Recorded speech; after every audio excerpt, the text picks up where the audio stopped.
हिंदुस्तान के इतिहास की एक ऐसी रणभूमि जहां हर बार सपनों से भरी हुई सेनाएं आई और लाशों में तब्दील हो गई। उस रणभूमि पर हिंदुस्तान की तरफ से लड़ने वाला योद्धा कभी भी कामयाब नहीं हो सका। वो न सिर्फ हारा बल्कि सदा के लिए उसी रणभूमि की मिट्टी में समा गया। वहां हिंदुस्तान की किस्मत का फैसला तीन तीन बार हुआ और हर बार वह रणभूमि विदेशियों पर मेहरबान हुई। उस रणभूमि का नाम है पानीपत।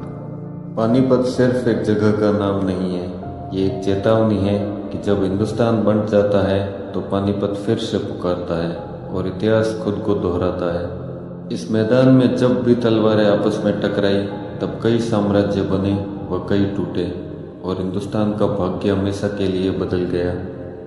साल 1526 जब पहली बार पानीपत में दिल्ली की किस्मत का फैसला हुआ और इब्राहिम शाह लोदी जंग के मैदान में ही मारा गया।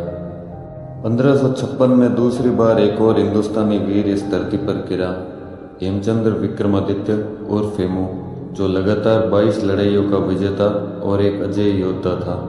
जब उसने पानीपत की दूसरी जंग लगभग पूरी जीत ली थी तभी एक तीर आकर उसकी आंख में लगा और वो भी उसी मिट्टी में गिर पड़ा। फिर आया साल 1761।